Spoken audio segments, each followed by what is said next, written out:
Tu devineras pas quoi? Je me suis converti au catholicisme. Quoi? Pourquoi? Vous n'avez pas d'autre option? Pourquoi pas devenir musulman? Mais ça ne gêne pas non plus d'être un protestant. Mais pourquoi catholique? Tu te souviens pas de telles persécutions dans l'histoire? Depuis que je suis rentré dans cette chapelle, je suis épris de cette femme. Laquelle? Marie. Oui, elle est vierge, mais...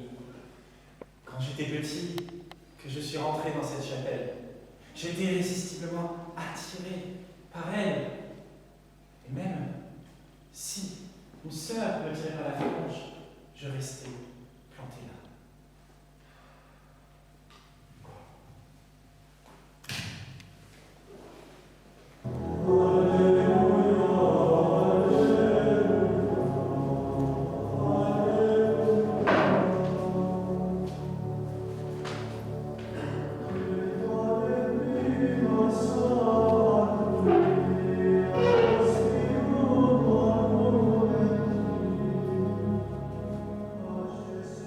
Le jour du baptême de Gad. Mon fils. Maman, tu es venue. Alors, pour le jour de ton baptême, mon cadeau, je t'offre de tout mon cœur ce tableau que j'ai peint. Merci maman. Je t'en prie, assieds-toi.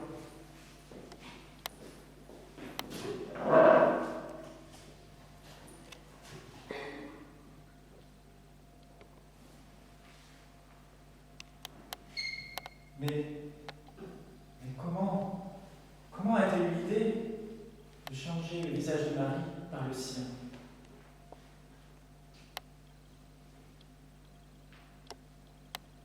Elle veille sur moi, et tout mon peuple veille sur moi. Ce rabbin a raison de dire que le peuple juif est un peu bancal, mais si tu t'efforces de sortir, tu n'en trouveras pas la sortie. Oui, le juif reste juif. Quand bien même je me convertirai au catholicisme, je reste juif. Oui, je sais. Je partirai en Palestine, afin de continuer ma quête de vie. Je renonce au baptême.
Jésus naquit en l'an 747 de l'ère romaine. On était au mois de décembre. 3 hommes étaient réunis sous la tente. Ils avaient faim et pendant un moment, ils mangèrent en silence. Puis après avoir goûté le vin, ils se mirent à causer.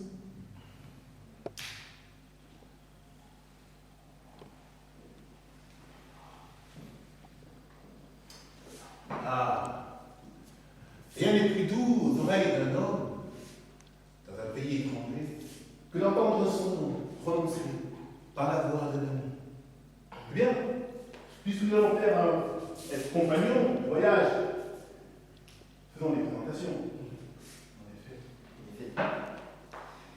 Ce que j'ai à vous dire, mes frères, est si étrange que je ne sais pas par où commencer.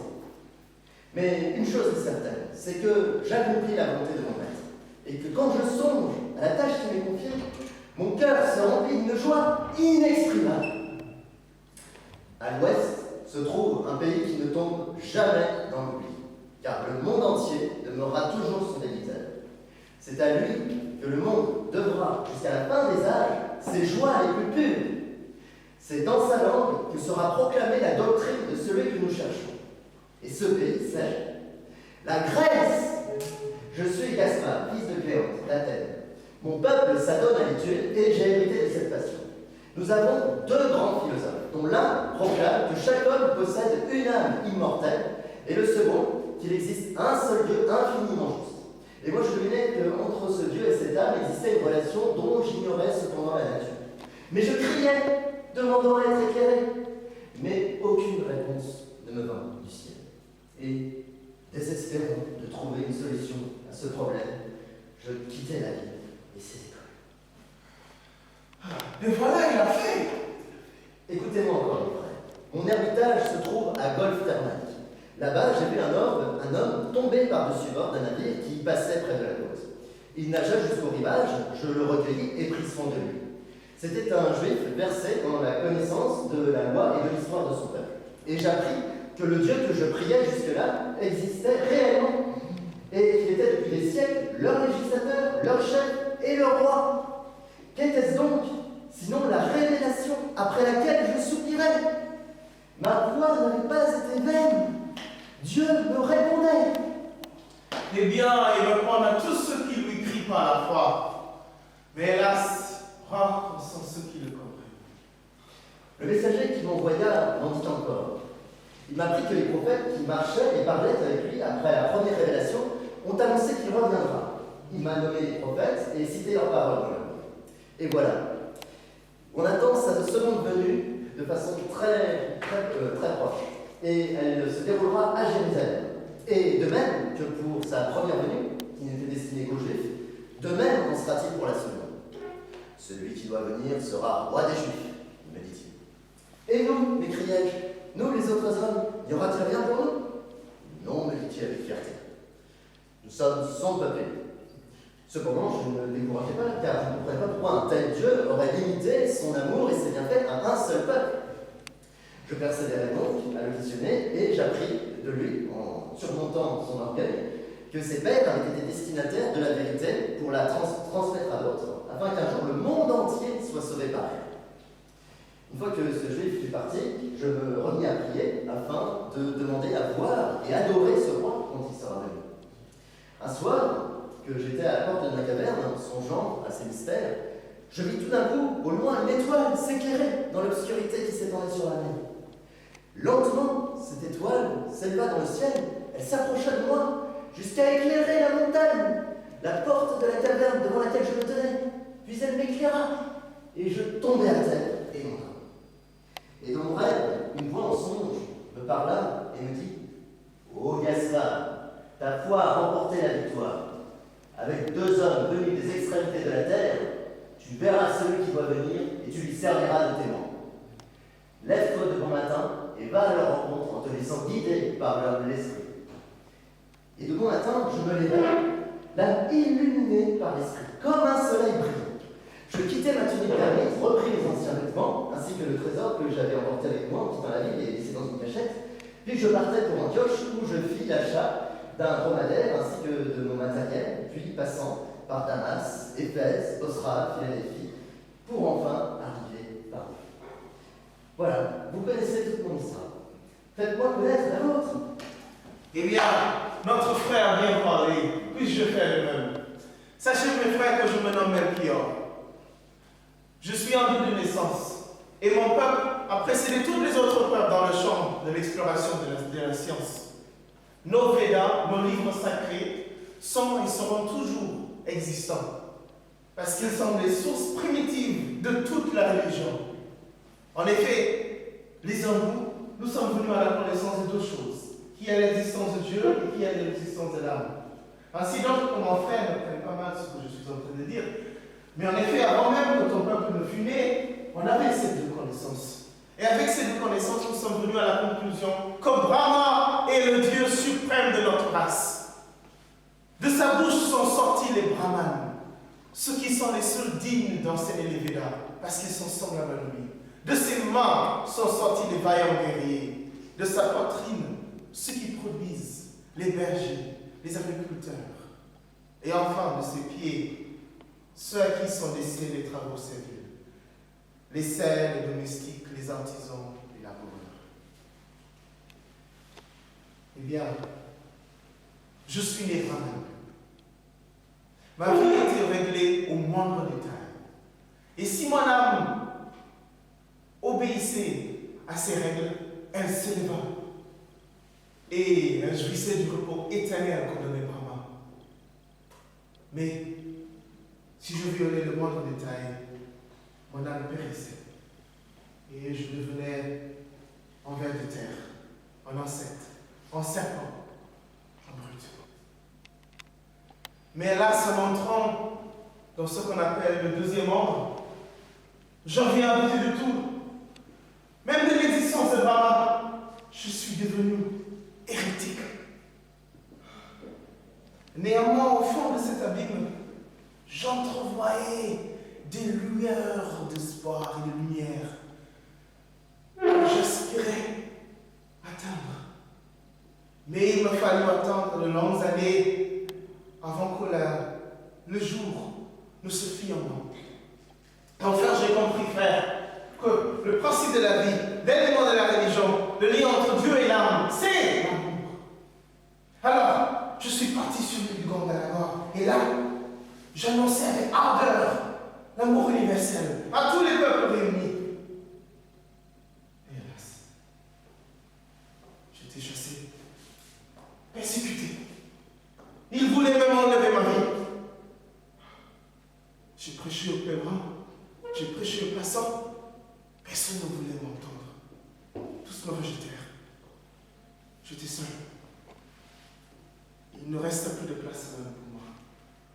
En fin de compte, il resta peu pour moi. Dans cet état de dépression, je remontais la Gange jusqu'à sa source.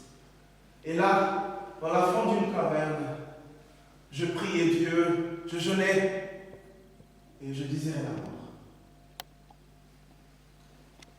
Mais moi, il arriva qu'une nuit, quand je marchais sur le lac d'Andromage, au fond du silence, je criais, Dieu, jusqu'à quand est-ce que tu attendras pour venir chercher ce qui t'appartient? N'aurait-il donc pas de rédemption? Et là, devant moi, sur le lac, réfléchissait des lumières, et l'une d'entre elles se leva, se dirigea vers moi, s'arrêta au-dessus de ma tête, et j'en fus ébloui. Et je tombais à terre. Et là, j'entendis une voix qui disait, ton amour a remporté la victoire. Tu es béni, fils de l'homme. Avec deux hommes venus de l'extrémité de la terre, tu verras le Rédempteur et tu l'adoreras. Lève-toi et pars à leur rencontre. Mets ta confiance en l'esprit qui te conduira. Je me suis donc levé. Et depuis lors, je me suis rendu compte que l'étoile ne m'a jamais quitté. En effet, grâce à l'étoile, je suis parti à Lahore, Kaboul, Yaste, Ispahan. Et là, je trouvais dans la fente d'une caverne une perle que j'ai vendue, pour acheter mon chameau. Et je suis venu jusqu'à ici. Mes frères, quelle gloire est la nôtre! Nous verrons le Rédempteur, nous l'adorons, nous lui parlerons. Voilà, je l'ai dit. Amen. Amen. Eh bien, je m'incline devant toi, mon cher, parce que tu as beaucoup souffert. Et puis, vois-tu, ton triomphe fait ma joie. Puis, si vous voulez entendre, je vous raconterai d'où je viens et comment j'ai été accueilli. Nous sommes tous oui. Alors, voilà. Je m'appelle Balthazar, de l'Égypte. Je suis né à Alexandrie et j'ai reçu une éducation conforme à mon groupe. Et puis, la croyance que l'on m'a éduquée, qu'on m'a donnée, ne me suffisait plus. On m'a enseigné que, après la mort, la destruction du corps, vient l'âme recommence une éternelle migration jusqu'à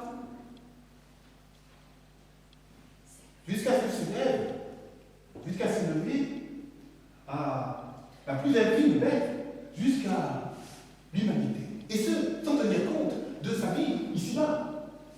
Et c'est là que je me suis posé la question. Quelle question est-ce que tu t'es posée? Bien, un jour, j'ai entendu parler du paradis persan, où seuls les bons avaient droit de citer. Alors, dans mon esprit, il y a eu deux alternatives. Soit la grande migration sans fin, ou la vie éternelle dans le ciel. Si tel était ce que m'avaient enseigné les maîtres, Dieu est juste, n'est-ce pas? Donc, comment se fait-il qu'il n'y ait aucune distinction entre ceux qui sont bien, qui font le bien et le mal? Donc j'étais dans une méditation jusqu'à trouver que c'est au niveau de la mort que viendra le triangle entre les bons et les méchants. Difficilement, les méchants seront abandonnés et perdus. Mais en ce qui concerne les fidèles, ils parviendront à une vie supérieure. Non pas au Melchior, comme une béatitude négative dans le Saint de Brahma. Non pas au Gaspard, dans l'existence d'un enfer tolérable, qui représente le ciel dans l'imagination des adorateurs de l'Olympe. Non, mais, voyez-vous, une vie active, une vie éternelle, une vie avec Dieu. Oui, c'est cela qui m'a énormément touché. Mais, voyez-vous, est-ce que vous voulez l'entendre, la suite? Bien sûr. Eh bien, je me suis posé une question. Comment se fait-il que cette vie éternelle n'était pas partagée avec le peuple et laisser le peuple dans l'ignorance et dans la superstition? Était-ce pour asseoir mieux leur religion, leur pouvoir, pour mieux dominer sur eux? Alors, je me mis à aller à Alexandrie et à prêcher. Beaucoup sont venus m'écouter, mais lorsque je leur ai parlé de Dieu, du bien, du mal, de l'âme, du ciel et des récompenses, de la récompense, d'une vie vertueuse, ils commencèrent à me jeter des pierres, à me rejeter, à me lancer des épigrammes, des poètes satiriques, à obscurcir mon ciel, ridiculiser mon Dieu. Et alors, j'étais défait. Ma vie ne tenait plus qu'à une vie. J'étais accueilli dans une montagne plus d'1 an et demi. Et là, je me nourrissais de fruits de palmier pour mon corps et de la prière qui soutenait mon âme.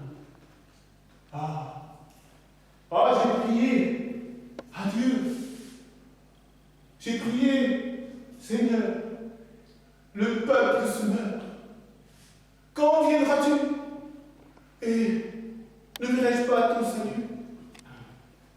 Là, en me promenant dans les mosquées, en longeant le lac, j'ai vu une multitude d'étoiles sur le lac qui brillaient. Et puis, une d'entre elles commença à s'élever au-dessus de ma tête que je pouvais même toucher avec mes mains. Et là, je tombais dans le fond.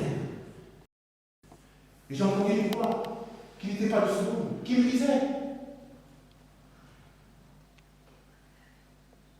tes bonnes sœurs ont remporté la victoire, ô fils de Israël. Tu verras la rédemption. Il y avait 2 hommes qui venaient d'un pays lointain. Tu verras mon rédempteur. Alors, il me dit: lève-toi. Et je me levais. Et il me dit: quand tu arriveras à Jérusalem, eh bien tu diras au peuple que tu as vu une étoile. Et où est l'étoile qui vient? Où est l'étoile qui vient des Juifs? Où est l'étoile? Et cette étoile qui vient de naître, où est-elle? Et bon, partons de là, l'Esprit me dit de mettre toute ma confiance dans l'Esprit qui te conduira. Alors, à ce moment-là, j'ai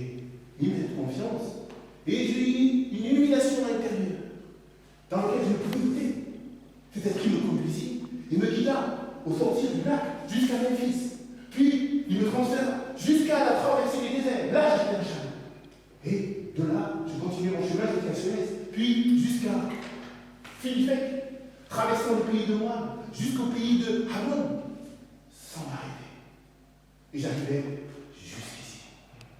Voyez-vous, mes frères, c'est pourquoi je crois que maintenant, Dieu est avec nous. Oui, amen, amen. Sortons, amen. Regardez. L'étoile! L'étoile!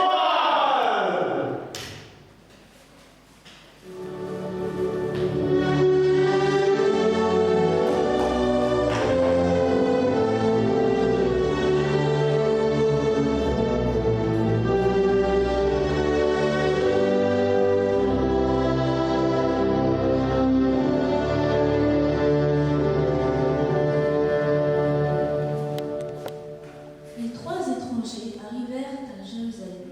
La nouvelle se répandit rapidement dans toute la ville. Oh, voyez quel grand chameau!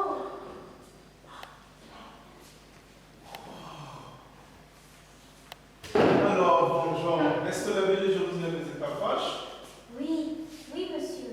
Regardez, si les arbres sur la colline étaient moins hauts, vous verriez les tours de la place du marché de Jérusalem.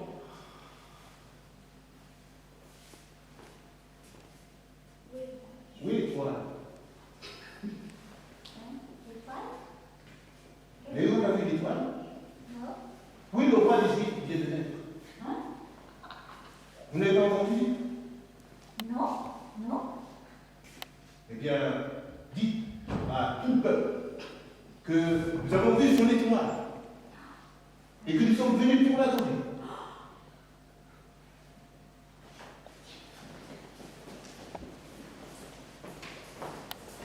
Soldats, nous venons d'un pays lointain et nous sommes à la recherche du roi qui vient de naître. Ne sauriez-vous pas où il se trouve? Hérode? Hérode? Non, Hérode tient son pouvoir de César. Non, ce n'est pas de lui dont il s'agit. Il n'y a pas d'autre roi d'Égypte. Mais nous avons vu son étoile en Orient et nous sommes venus pour l'adorer. Allez, passez vite. Votre question, vous pouvez poser au docteur, dans le temple, ou Anne, le souverain sacrificateur, ou encore meilleur, à Hérode, à lui-même.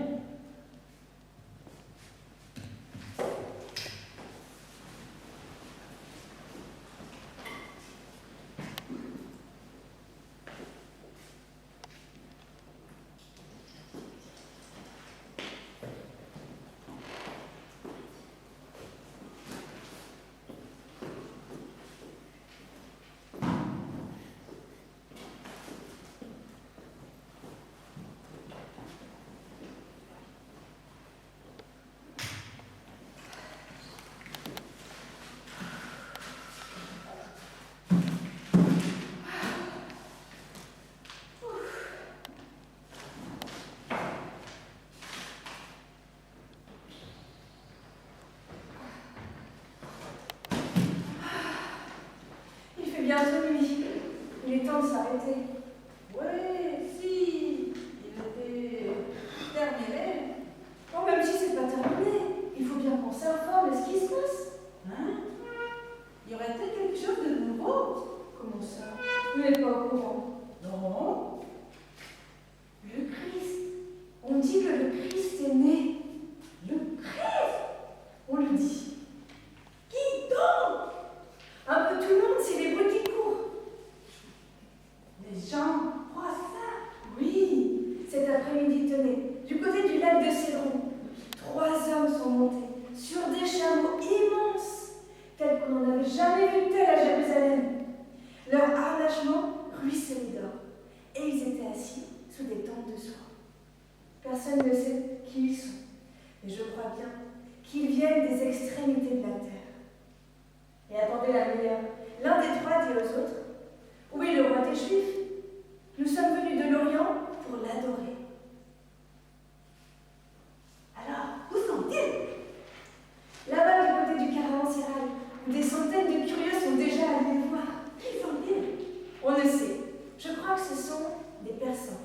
des mages qui causent avec les astres. Alors, qui est donc ce roi des Juifs dont il parle? Le Christ. On dit qu'il est né.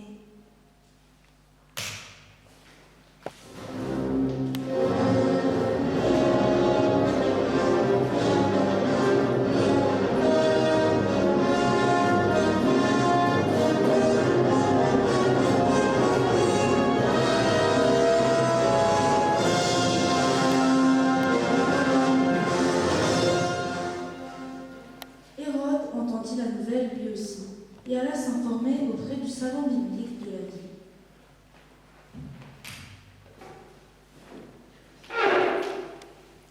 Allez annoncer au roi que nous sommes prêts à répondre à ces questions.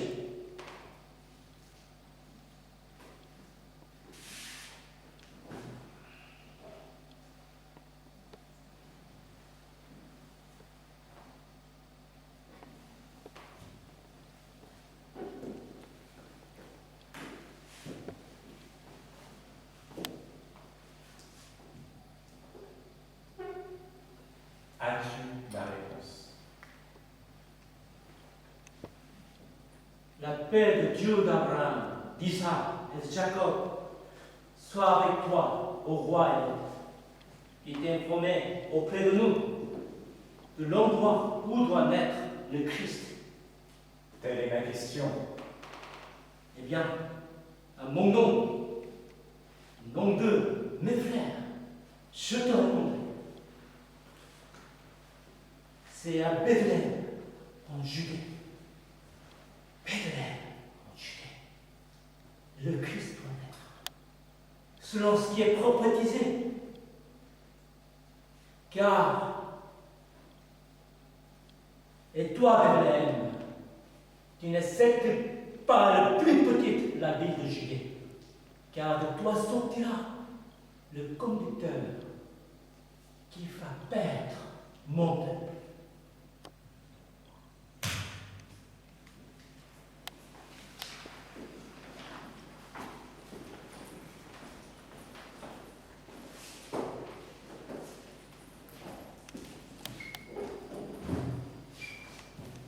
Au palais du roi Hérode.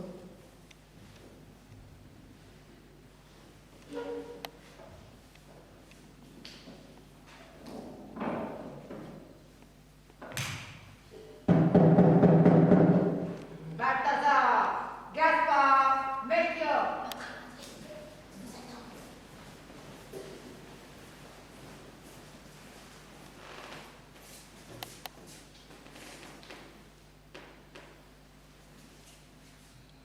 J'ai entendu dire que ce matin, 3 étrangers, curieusement apprêtés, montant de grands chameaux, sont entrés dans ma ville, par la porte du nord. Est-ce vous? Eh bien, si vous n'étiez pas le puissant Hérode, dont la gloire est par toute la terre, vous ne devriez pas d'appeler. Qui êtes-vous? Et d'où venez-vous? Je suis Balthazar de l'Égypte. Je suis prince, prêtre, je suis né à Alexandrie. Je suis Gaspard, fils de Cléante d'Athènes. Et moi, je suis Melchior. Je suis un juif, je suis moi-même. Quelles sont ces questions que vous avez posées à mon officier à la porte de la ville? Nous lui avons demandé où est le roi des Juifs qui vient de naître. Car nous avons... Robustes sur les toits dans l'Orient, et nous sommes venus nous l'adorer. Je comprends maintenant pourquoi l'excitation, la curiosité de mon peuple est montée. Vous excitez aussi la mienne. Y aurait-il notre roi des Juifs que moi? Il y en a un qui vient de naître. Où est ce nouveau-né? Bien, au roi Hérode. C'est bien cela que nous voulons savoir. Vous me posez une question, une énigme, bien plus complexe que celle de Samuel.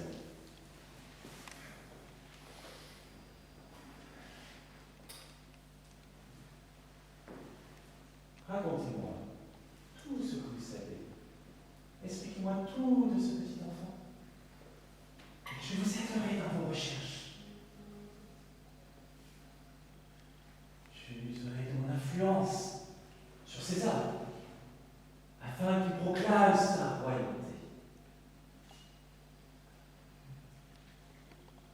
Je vous le jure, il n'y aura point de jalousie qui se dressera entre lui et moi.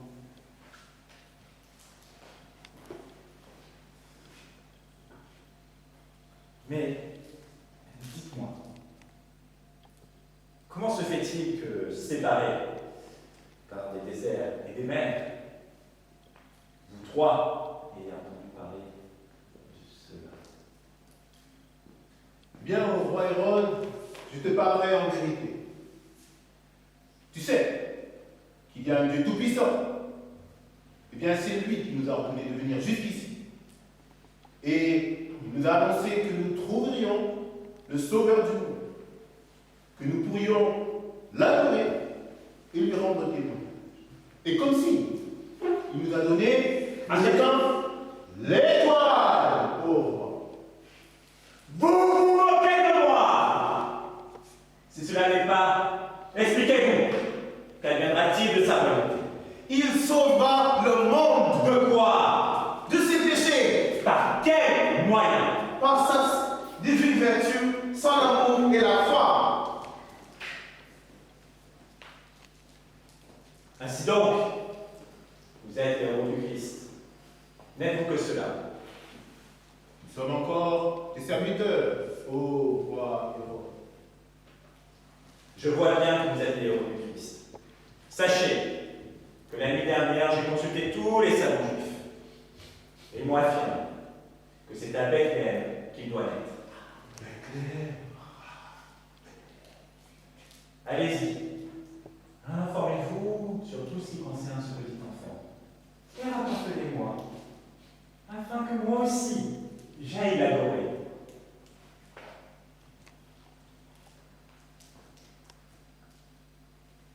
Allez, vous pouvez partir sans paix.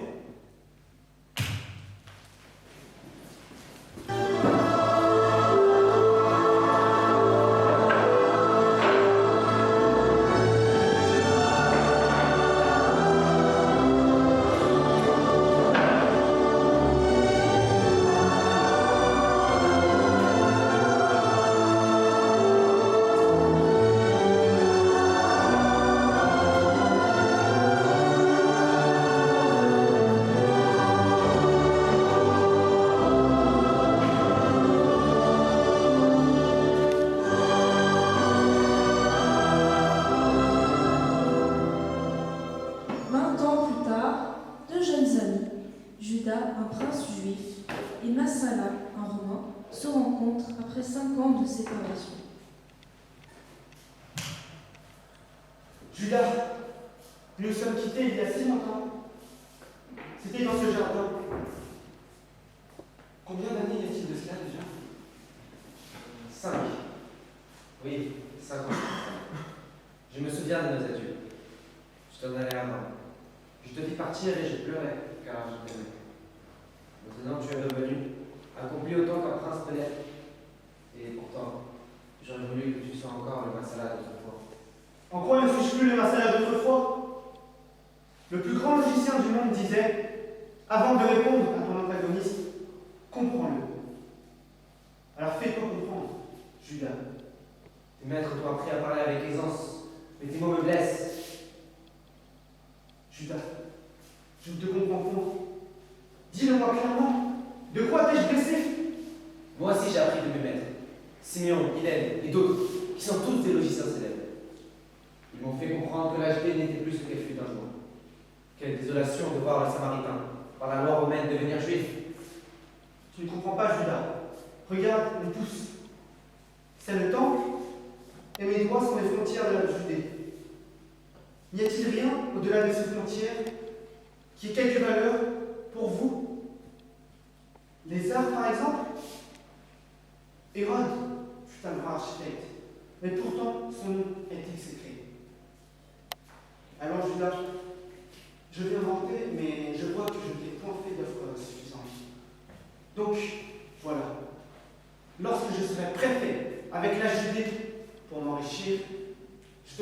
nommé souverain pontife. Tu es un Romain, un vrai Romain. Souviens-toi, nous marchions ensemble quand nous étions enfants. Tu es resté un enfant, Judas. Grandis un peu.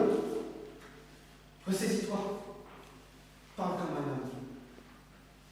Regarde Hérode, le divin empereur Auguste, les premiers Césars. Imite-les et Rome sera prête à t'aider comme elle en a aidé d'autres. Rome, toujours Rome. Réfléchis, Judas. Abandonne les folles instructions de Moïse et considère la situation telle qu'elle est. De mon côté, Rome est toute puissante. Mais toi et ta Judée, vous n'êtes que des jouets. Tu es un Romain, et tu ne saurais comprendre un Israélite. Nous ne pourrons plus jamais être les amis que nous avons été. Que la paix du Dieu de l'Espère soit avec toi. Qu'il en soit comme il faudra.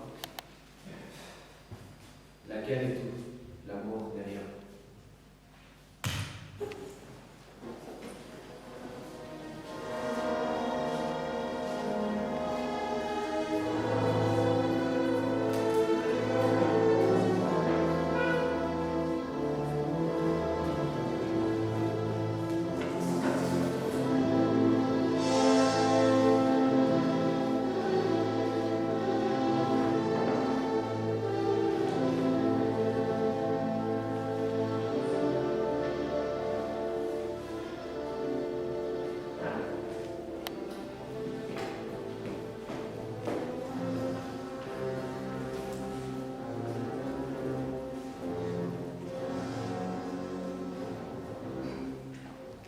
Nazareth, en l'an 30.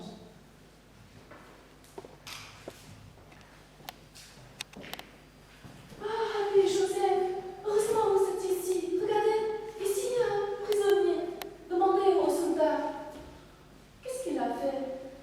Pourquoi il est petit comme ça et où est-ce qu'on va l'amener? Que la paix du Seigneur soit avec toi. Le seul de Dieu est avec toi. Viens-tu de Jérusalem? Oui, Ton prisonnier jeune? l'année, oui. Permets que je m'informe auprès de toi. Tu crimes dont il est accusé? C'est un assassin. Assassin? Oh, est-ce un fils d'Israël? Oui, c'est un juif. Oh. J'entends rien de votre suivi, mais peut-être vous avez entendu parler du prince de Jérusalem, Hur, béni, comme vous l'appelez, votre peuple. Eh bien, c'est son fils. Oui, je l'ai vu. Avant-hier, il a failli tuer le nouveau procurateur en lui jetant le pic du haut de son château sur sa tête. Mais c'est un quel enfant? Tu penses qu'il soit un vieux pour être capable de haïr ou tuer? C'est lui, l'assassin. Tout le monde connaît. Et on dit chef Massala l'a accusé. C'est ça qui compte. Mais y a-t-il eu une enquête? Non, sûrement pas. Mais il est coupable. Sur place.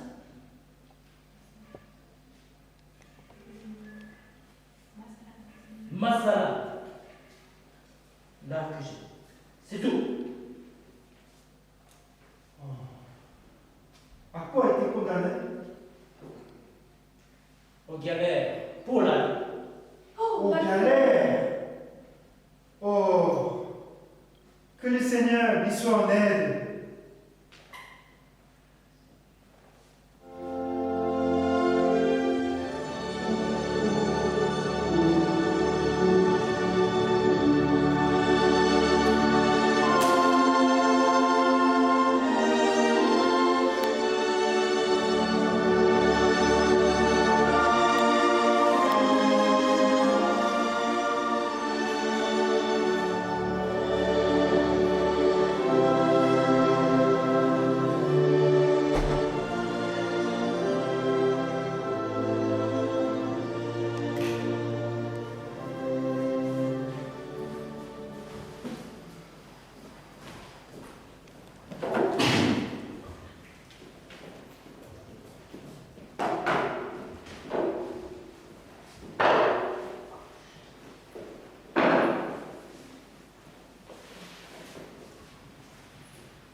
après des galères, fait la connaissance de Balthazar, sous la tente de l'éminent cheikh Hildérim. Judas Lémur, héritier du consul Darius, car tu l'as sauvé lors du naufrage alors que tu étais encore qu'un galérien. Je te présente Hildérim, notre cher cheikh. C'est lui qui a les plus puissants chevaux qui vaincront ma sainte. Comme tu es juif, j'aimerais te raconter une histoire. Il y a de cela bien des années, 3 étrangers, un hindou, un grec et un égyptien, sont venus vers les tentes d'Hildérim dans le désert. Ils avaient des grands chameaux, plus grands qu'on n'ait jamais vus. Et notre cher cheikh les a accueillis, selon son hospitalité bien connue de tous. Oui, en effet, ces 3 hommes sont venus frapper à ma porte. Eh bien, comme j'ai le cœur très large, je les ai accueillis chez moi. Eh bien, ils ont prononcé une prière tellement mystérieuse et puissante que je n'ai jamais entendue. Je suis même frappé. Ils m'ont raconté une étoile et ils m'ont dit tout sur d'où ils venaient. Ils ont tous vu cette même étoile en même temps. Ils la suivirent jusqu'à Jérusalem. Et de là, ils obéirent cette étoile. Et de Jérusalem, ils allèrent à Bethléem.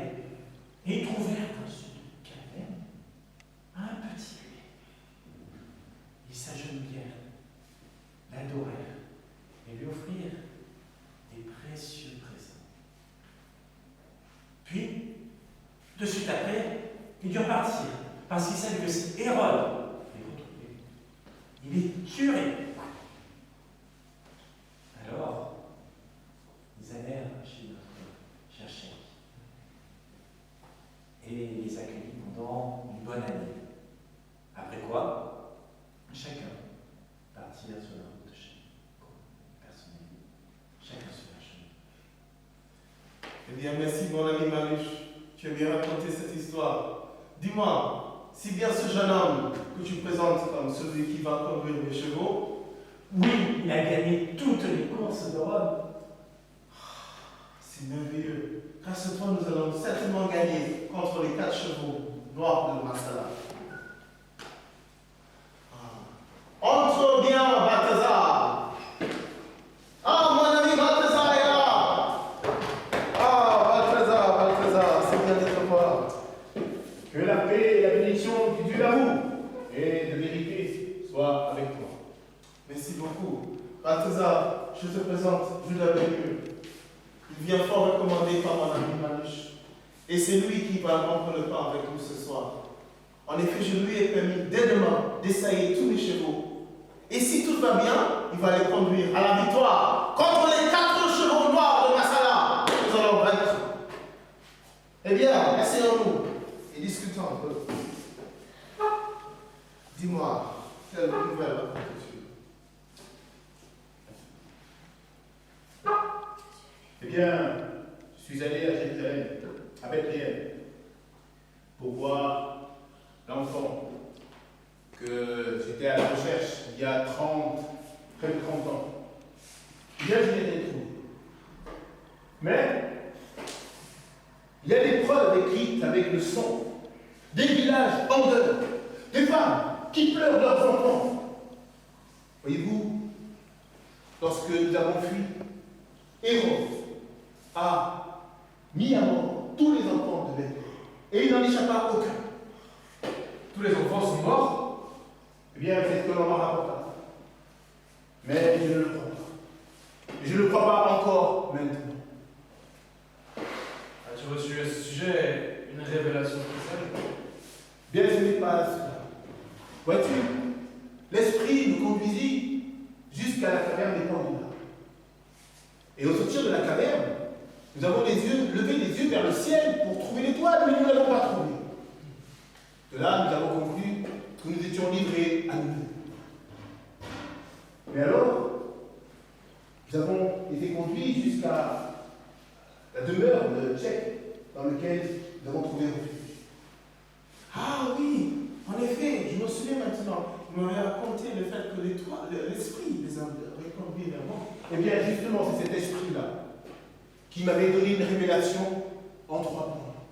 Il me dit, béni sois-tu, fils de Israël. Et puis, tu verras des Rédempteur. Et encore, que 2 hommes venus de pays lointains t'accompagneront pour voir cette rédemption. Le Rédempteur. Eh bien, la première partie a été accomplie. Nous avons vu le rêver. Mais en ce qui concerne la deuxième partie, la rédemption, elle n'est point arrivée. C'est pourquoi je crois au fond de moi que cet enfant est encore vivant. Et qu'il n'est pas mort dans le massacre d'Hérode. Et c'est pourquoi je l'attends encore. Tu dis qu'il sera un rédempteur. Et ne doit-il pas être plutôt le roi des Juifs? Eh bien, mon fils, cette mission est encore le secret de Dieu. Quand j'étais dans le sentiment de profonde misère vers le peuple, Dieu m'a répondu. Et de là, j'avais cette conviction que cette rédemption viendrait que si Dieu en faisait lui-même son œuvre. Eh bien, elle s'accomplira. Et c'est cette promesse qui sera pour tout le peuple de la terre habitée. Mais, ne me demande pas comment cela va-t-il se faire. Car je suis comme un aveugle qui conduit d'autres aveugles. Certains disent que le bonheur du peuple sera quand les 7 collines de Rome seront rasées. Mais cela revient à dire que le malheur du peuple tient au gouverneur, alors qu'il ne l'est que par l'ignorance du peuple à l'égard de Dieu. Eh bien, le Rédempteur ne peut avoir en vue un but politique. Il ne viendra pas pour détrôner celui qui est sur le trône en vue qu'un autre en prenne sa place. Non. L'ambition des rois est d'assujettir les peuples. Mais le désir de Dieu est le salut des âmes. C'est pourquoi celui qui viendra sera le sauveur des âmes. Ce que tu dis là, mon père, est un mystère pour moi. Jamais je n'ai entendu parler d'un tel royaume. Et moi, eh bien, je ne peux vous en dire davantage. Nul ne connaît sa nature, ni comment en faire partie, avant que l'enfant paraisse et en prenne possession.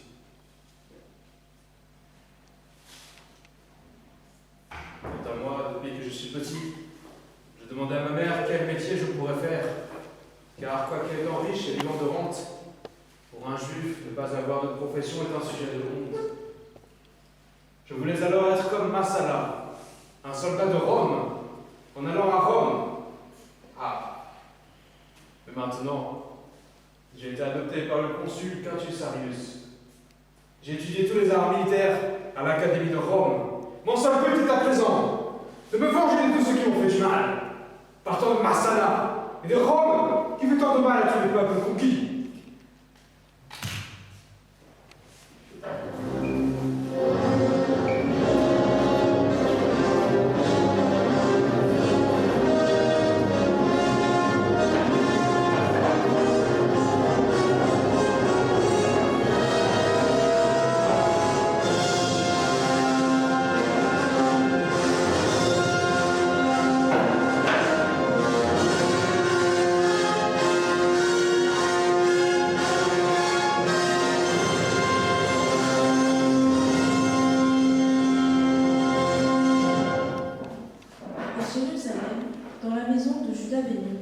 Judas rencontre Simonide, l'intendant de sa maison, qui est resté toujours fidèle et loyal, et Esther, sa très belle et précieuse fille. Judas, es-tu vraiment Judas béni? Peux-tu me fournir un document qui le prouve? Mon statut est perdu. Ma maison a été confisquée.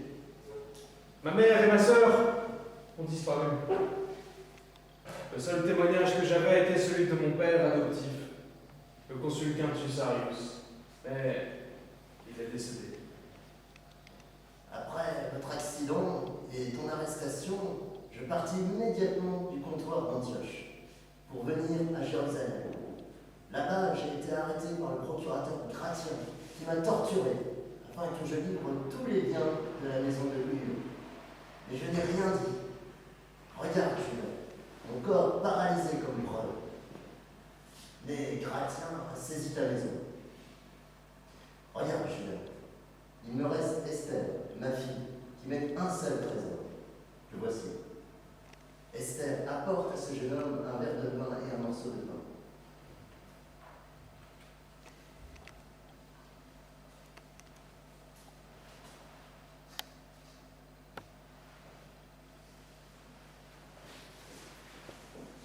Judas, j'ai fait tous mes efforts pour faire fructifier tes biens, jusqu'à devenir l'un des hommes les plus riches d'Asie.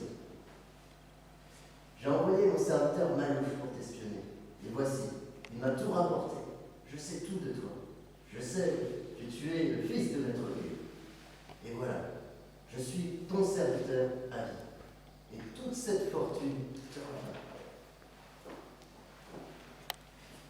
Cher Simonide, garde la fortune pour toi. Je prendrai alors la part que mon père t'avait réservée. Aussi, je te rends ta liberté à ta fille et à toi. Tu es généreux, Judas. Apporte, ma fille, le document 2 et montre-le à ce jeune homme.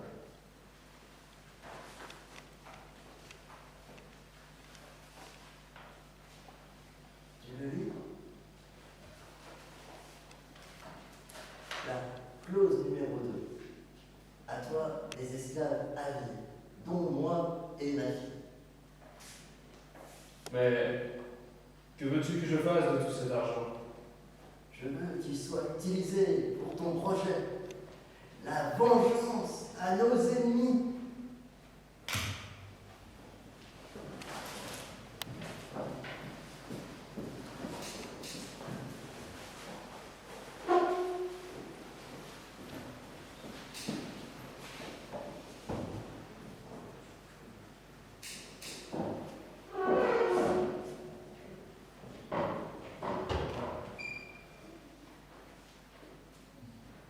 À Bethabara, près du Jourdain.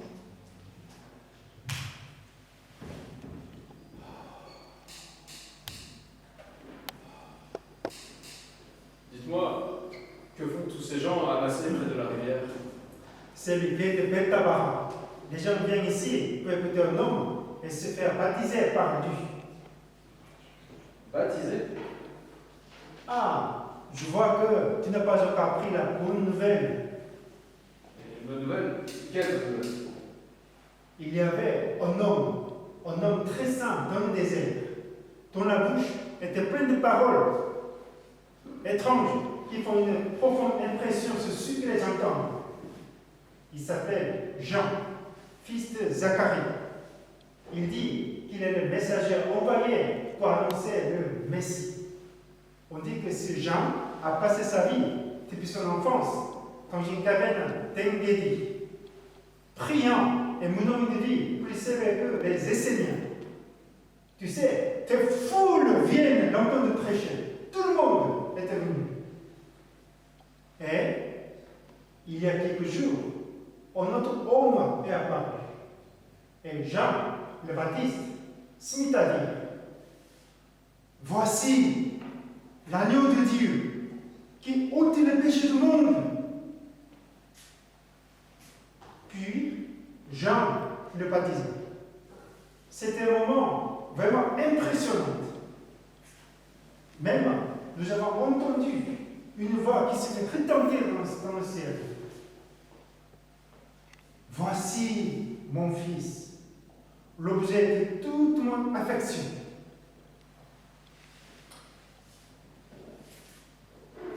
Tiens, jeune homme, qui sait, toi aussi tu peux être un bénéficiaire d'une surprise inattendue.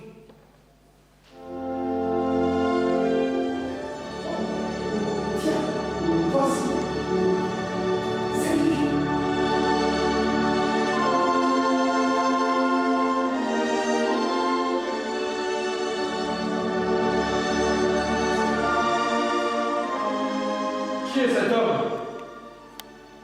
cet homme serait notre roi, notre Messie.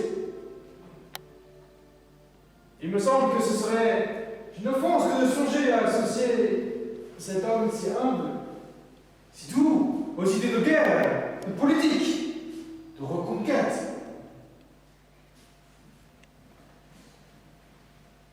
Mais si Balthazar avait raison, mais comment cet homme pourrait-il être venu au monde pour restaurer le trône de David, le trône de Salomon?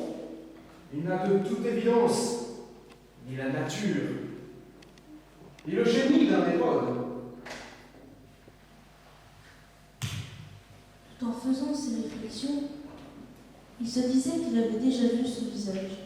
Vaguement, d'abord, puis toujours plus nettement, la scène qui s'était passée près du puits de Nazareth, quand les Romains l'emmenaient aux galères se redressa devant ses yeux. Ses mains lui avaient porté son corps. Alors qu'il se sentait mourir. Ce visage était bien celui qui, dès lors, ne s'était jamais effacé entièrement de son souvenir.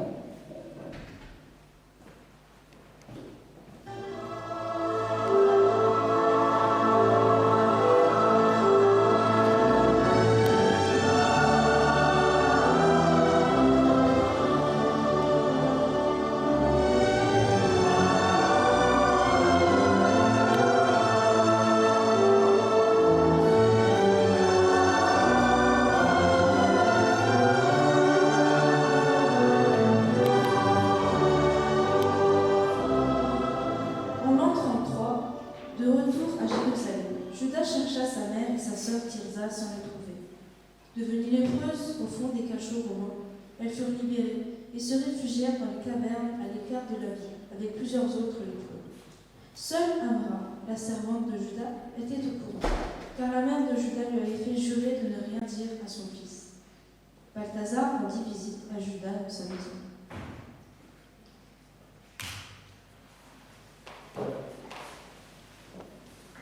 Bien, mon fils, as-tu fait un bon voyage? Et l'as-tu rencontré? Oui, merci. Je crois que mon voyage a atteint son but. Je suis venu pour vous parler du Nazaréen que l'on nomme Jésus. Je l'ai observé pendant bien des jours, avec toute l'attention que l'on peut porter à un homme que l'on a attendu avec tant d'anxiété. Amra, ma servante, assieds-toi. Rencontré? Comme vous le savez, mon voyage avait un but précis. Par l'alliance avec le cheikh arabe Elderim, je suis redevenu le patriarche Ben Hur.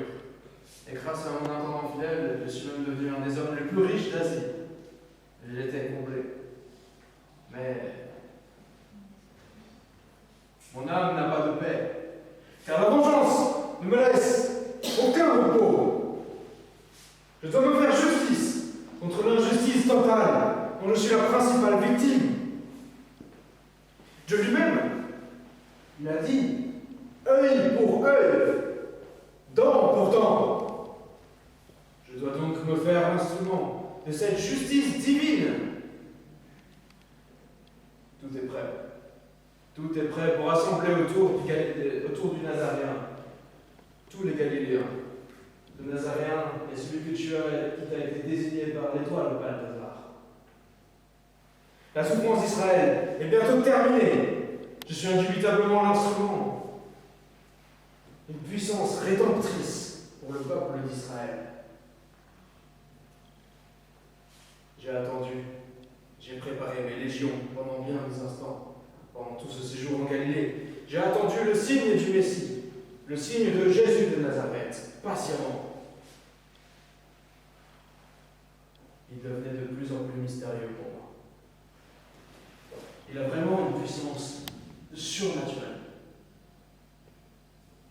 Permettez-moi de vous parler d'un exemple qui m'a beaucoup marqué. J'étais en Galilée et il y avait beaucoup de lépreux qui venaient voir le Nazaréen. Oui. Le Nazaréen continuait de marcher et un lépreux lui a dit « Seigneur, si tu le veux, tu peux me rendre pur. » Le Nazaréen a écouté et s'est retourné et il l'a touché. Et puis il lui a dit, je le veux, sois pur. Et après? Et l'homme redevint tel qu'il était auparavant. Oh.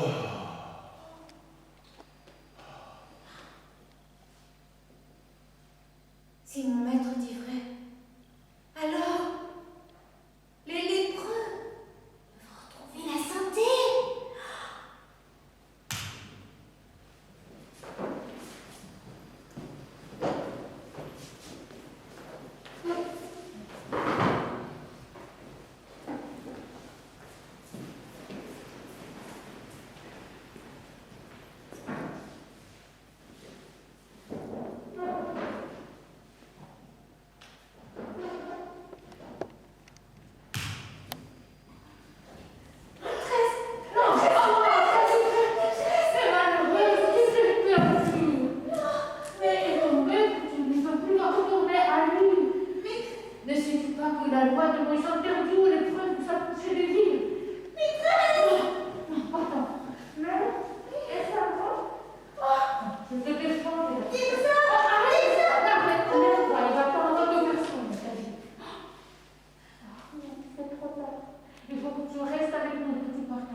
Il a voyagé et il l'a suivi.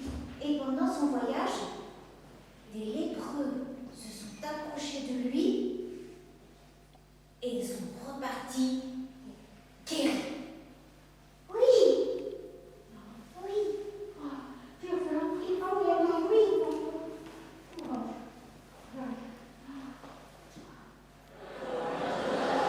Il arrive. Allons là, très proché.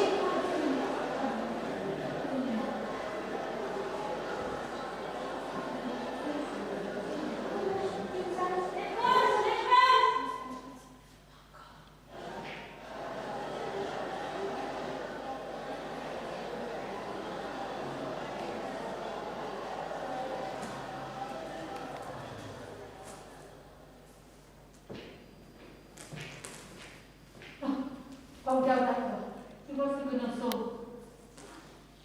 Femme, je suis le messager, je suis le qui annonce une parole à ceux qui sont semblables à toi, afin qu'ils soient guéris. Je n'ai pas de peur. Tu parles du Nazaréen? Oui, je parle de Christ, le Messie. Est-il vrai que tu vas passer à l'église aujourd'hui? Oui, il vous passait par ici. Tu vas l'entendre, le Nazaréen maintenant. Il va passer voir le entendre. Alors, encore un peu en effort, mon enfant. Encore une fois. Oui. On est bien d'accord. Lépreux.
Judas Iscariote, un disciple de Jésus, trahit son maître en conduisant les soldats au jardin de Gethsémane pour l'arrêter selon la décision du grand souverain sacrificateur juif.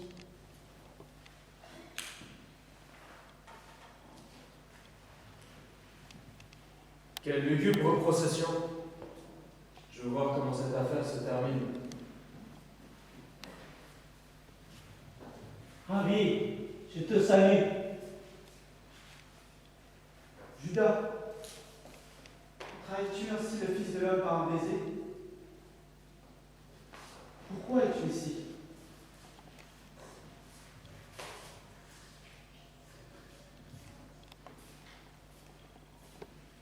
Qui cherchez-vous? Jésus de Nazareth.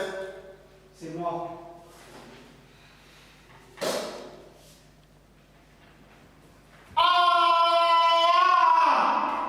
Mon oreille! Range ton épée. Celui qui use de l'épée sera ruiné par l'épée.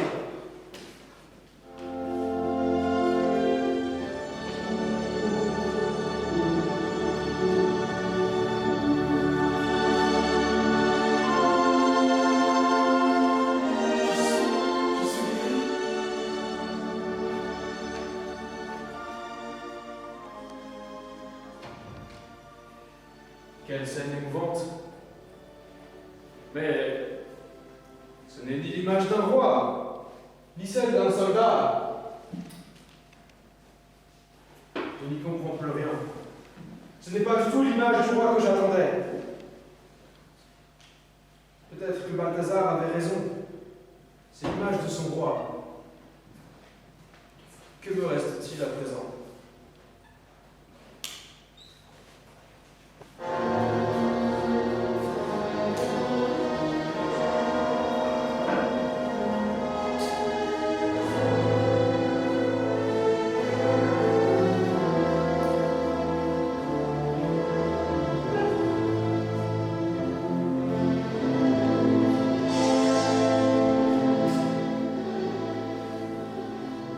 Jésus, arrêté, fut jugé et condamné à mourir sur la croix au milieu de deux brigands sur le mont Golgotha. Sur le chemin vers Golgotha, Jésus portait sa croix, suivi par une foule nombreuse. Un groupe de 3 personnes regardait cette triste procession. Simonide, Judas et la belle Esther devenue sa femme.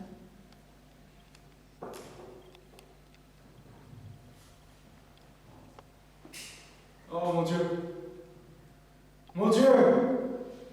Alors, Judas, où sont tes légions? De celles qui étaient venues la veille, il n'en reste 2 qui me sont encore fidèles. Alors, tout est perdu. Cet homme va mourir. Qui sont ces 2 hommes avec lui? Les brigands destinés à mourir avec le Nazaréen. Qui sont ces femmes là-bas que je vois qui pleurent? C'est Marie, la mère du Nazaréen, et d'autres Maries, il me semble. Ce que je sais, c'est que ce sont des Galiléennes qui le suivaient et qui l'assistaient avec leur bien. Roi des Juifs, Là, on le voit les Juifs. contenté de temple, Blasphémateur. crucifie-le. Crucifie-le.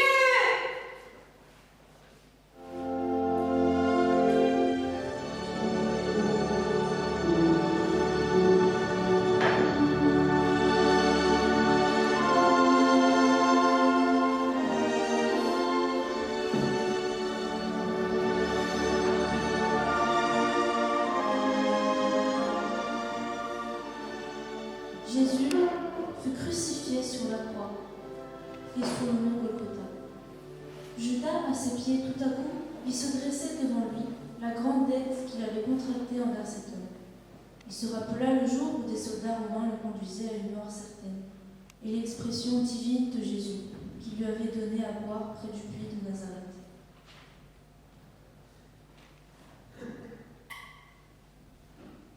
Ma haine a disparu. Je sens une grande paix. Jésus de Nazareth avait déjà ressuscité Lazare. Il a dit, je suis la résurrection et la vie. Résurrection et la vie.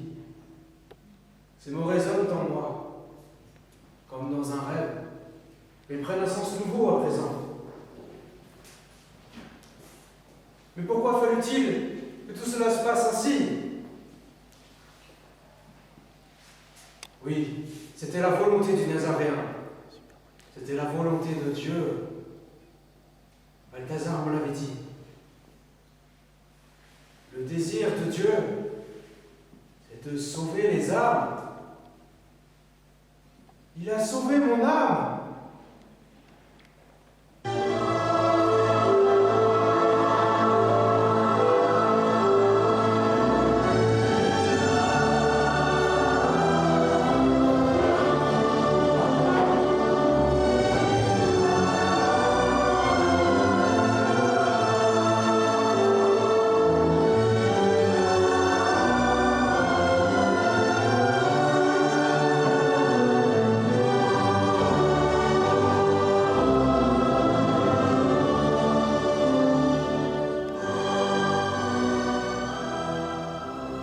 Chez Judas Ben-Hur, sa femme Esther, assise dans la magnifique villa à Misèle.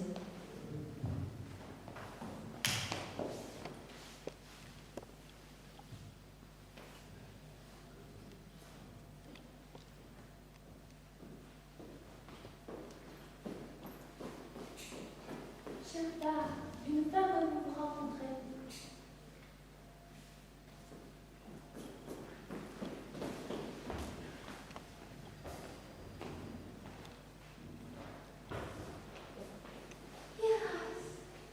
Comment allez-vous?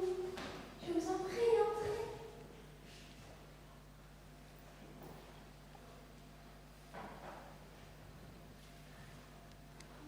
Sois choqué, toi, et Ben-Hur, quand je me suis si révoltée contre lui.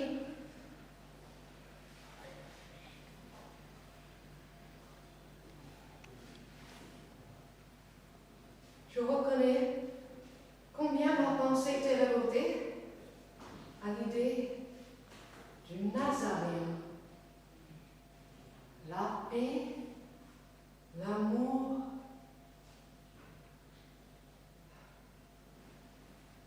En fait, j'étais une fille révoltée contre son père, mon père, Balthazar, et sa vision des choses.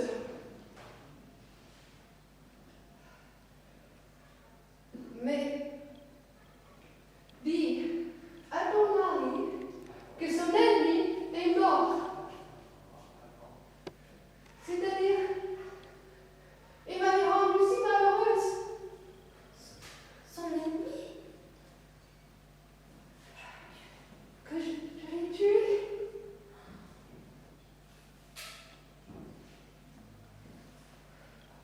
Massala, qui était mortellement blessée dans l'arène, à la course de char d'Antioche. Dis à ton époux que j'ai été punie à tel point qu'il aurait pitié de moi s'il savait tout. Il se joignit autrefois à ma vision. Mais maintenant, reste peu. Et il est un autre homme.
Ils sont aussi, non, chrétiens? Oui.